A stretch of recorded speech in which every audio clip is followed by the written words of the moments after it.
जागीरदार या सियासी मौलवी या मखदूम का बेटा नहीं हूँ। मैंने सड़क की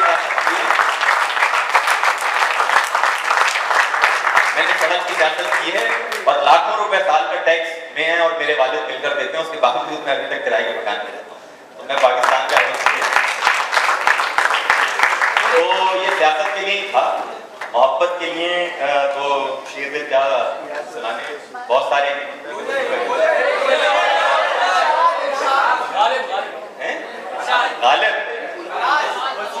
गालिब को अगर कोई बर्दाश्त कर सकोगे तो मैं सुना देता हूँ। गालिब ने कहा था कि वो के आशिक वो परी रुख और नाजुक बन गया, वो के आशिक नहीं बन के आशिक वो परी रुख और नाजुक हो गया, रंग खुलता जाए है जितना उड़ता जाए। समझ में कितना आया है?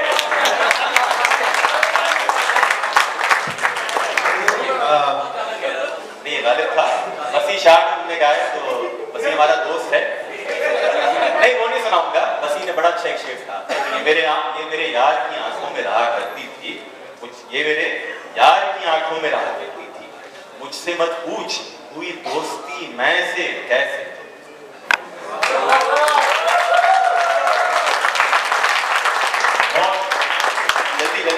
असल में बहुत मजा आया आपकी बात सुन के। मैंने आज पहली दफा सुना, मैं तो आपका पंखा बहुत बड़ा हो गया।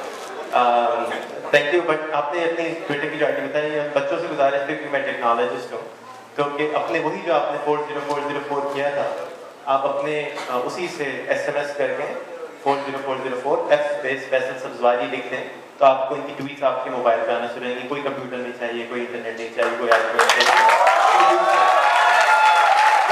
तो आपने गुजारिश की कि अभी तक तो ट्विटर फेसबुक से नहीं हो सकता, लेकिन 120 मिलियन ऐसे फ़ोन हैं जो आपको फॉलो कर सकते हैं आप, तो क्यों ना हम इनसे इब्तिदा कराएं। और आप लोगों से गुजारिश है कि अगर अच्छा लगे तो प्लीज़ इनको फॉलो करें, दूसरों को भी फॉलो करें, राइट?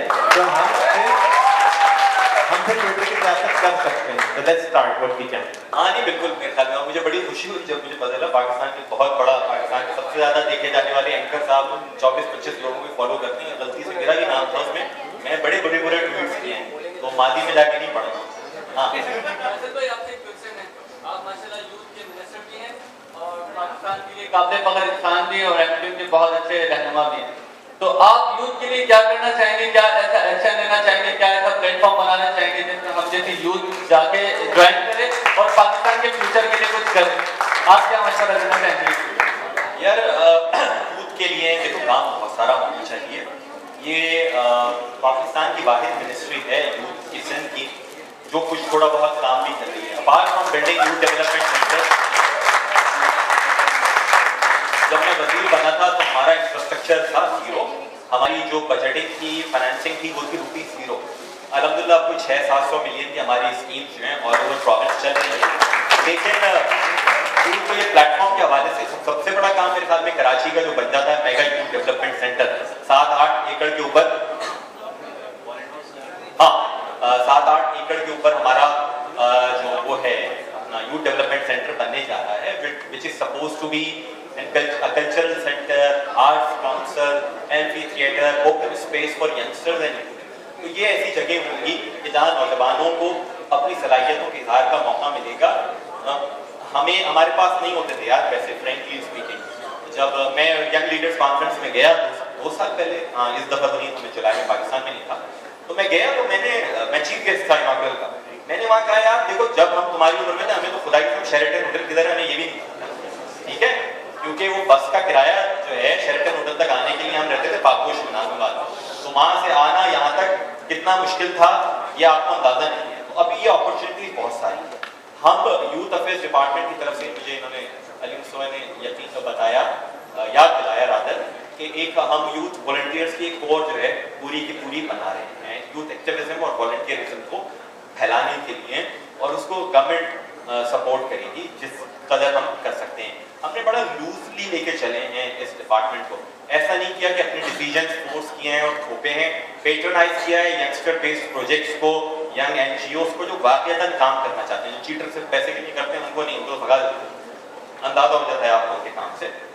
सारे इंस्टीट्यूट्स हैं, यूनिवर्सिटीज़ हैं, एजुकेशनल फंड्स हैं, जिनके साथ हम मिलकर ये काम कर रहे हैं। होना बहुत कुछ चाहिए, but you will be glad to know, जिस तरह मैंने पहले कहा कि सिंध वाहिद सूबा है जहां अलहदा से ये डिपार्टमेंट काम कर रहा है।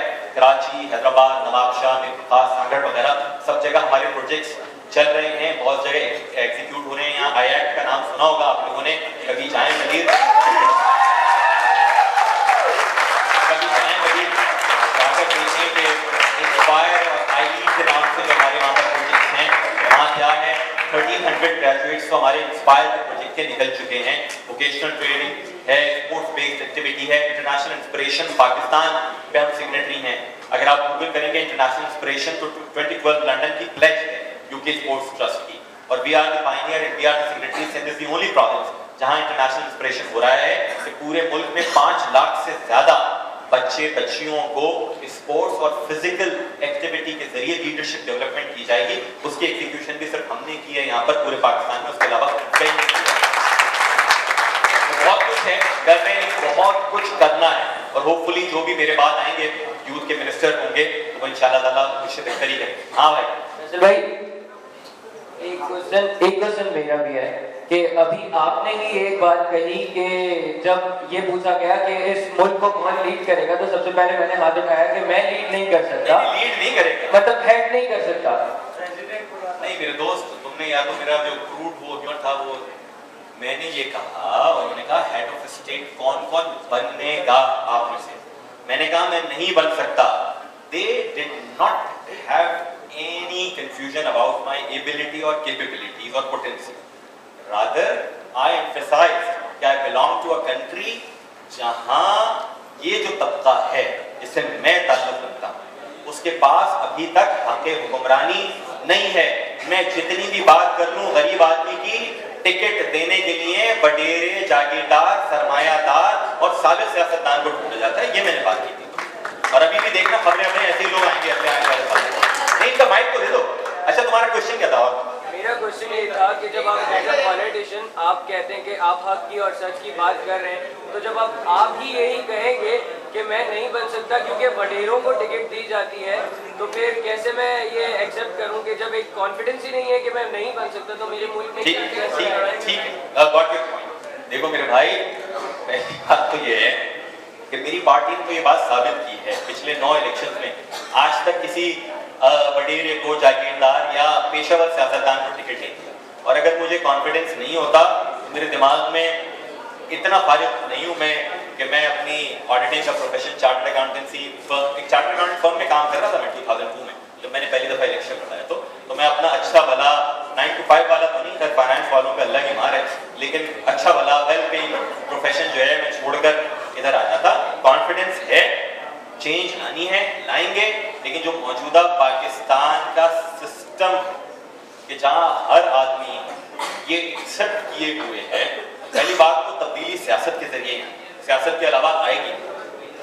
और सियासत में जिन लोगों का पाकिस्तान की अक्सरियत में इन्फ्लुएंस है, I am a victim of my past and perception.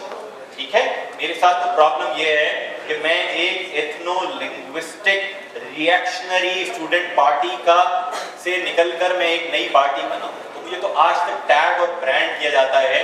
और कराची में होने वाली जो 1960 की सूरत हाल थी, ये सुनना भाई जरा, कि बाद शहरों को लिखने वालों ने मरकज़े इज्जो जाह लिखा है, ए कराची तेरे मुकद्दर में सिर्फ यौमे सियाह लिखा है। और ये अब सुनो, ताली बजाने वाली बात है, ये कता लिखा रईस सबरोवी साहब ने 1964 में। ठीक है, ये आज की लिखी हुई चीज नहीं है। 1964 में कि जब कराची कैपिटल दारुल खिलाफा, पाकिस्तान का दारुल खिलाफा यहाँ से तब्दील कर दिया गया था, और उसके बाद जो कुछ हुआ है, तो मैं तो टैग कर दिया जाता हूँ कराची में पाई जाने वाली हर बुराई का। और मैं ठीक है जिम्मेदारी भी लेता हूँ बहुत सारी चीजों की, और मैं कहता हूँ कि मैं करेक्शन के लिए जा रहा हूँ और मैच्योरिटी और एवोल्यूशन है। तो मेरे साथ तो प्रॉब्लम ये है, उसके बावजूद मेरी पार्टी ने कभी कॉम्प्रोमाइज नहीं किया। उन्होंने नहीं दिया जागीरदार को, वडेरे को टिकट, लेकिन पाकिस्तान की अक्सरियत पे जिनका इन्फ्लुएंस है या जिनका इन्फ्लुएंस हो डे वन कॉम्प्रोमाइजेस करते चले जाएंगे तो फिर मैंने जो आज से 1 साल पहले बोस्टन में कहा था वो दुरुस्त साबित होगा। तावक्त के पाकिस्तान की हर सियासी जमात में लोग प्रेफर ना करें कि वो भले इलेक्शन हार जाएं, लेकिन गरीब के बच्चे को, टैक्सी चलाने वाले को, मजदूर के बच्चे को, जो पढ़ा लिखा हो, ईमानदार हो, उसको टिकट दें।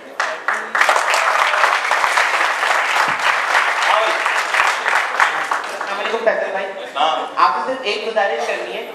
नेशनल डिफेंस यूनिवर्सिटी के अंदर कुछ कोर्सेज होते हैं। कौन सी? नेशनल डिफेंस यूनिवर्सिटी, एनडीयू 40 रोज का जो होता है जी, वहां पे सिर्फ एक लेटर चाहिए होता है। वो कहते हैं आप कंसर्न मिनिस्ट्री से लेटर लेकर ले लेना यार, मुझे नहीं दिया मेरी पार्टी ने। हमारे साथ प्रॉब्लम ये है कि वो 40 दिन का होता है। मैं दिल से वो कोर्स करना चाहता हूँ, लेकिन मकतबेश का दस्तूर निराला देखा, उसको छुट्टी ना मिली, जिसको सबक याद हो 40 दिन छुट्टी नहीं मिली। हाँ भाई, और कहाँ से? नहीं पूछो यार। हाँ, बगैर माइक पे पूछो। भाई आपने कहा कि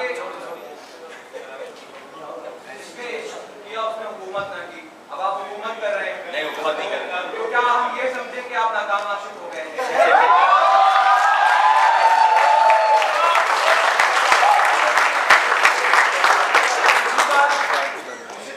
दूसरा सवाल ये कि जिस तरह आप कहते हैं कि एक तबका यहाँ पे एलीट है, रूलिंग है, दूसरा मुतवस्सत और गरीब तबका जो है, आप नहीं समझते कि नौजवानों में भी ये चीज अब आ रही है कि एक तबका जो एलीट है, जो रूलिंग है, जो कि इस तरीके की चीजें अफोर्ड कर सकता है, और एक बहुत बड़े बड़े इदारे हैं लीडरशिप के नाम पे जो क्या क्या करते हैं मैं नहीं कहना चाहता, और एक वो तबका है जो आज भी मलीर, सऊदाबाद, लियारी और इस तबके के लड़के हैं, लड़कियां हैं जो कि अफोर्ड नहीं कर सकते, नहीं कर सकते। तो क्या उनका लीडर बनने का कोई चांस है?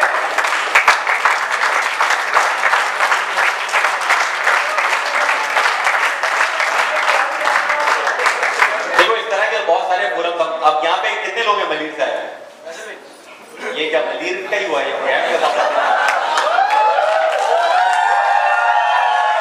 नहीं, मैं जो बताना चाह रहा हूँ, देखो सही कह रहे हो कि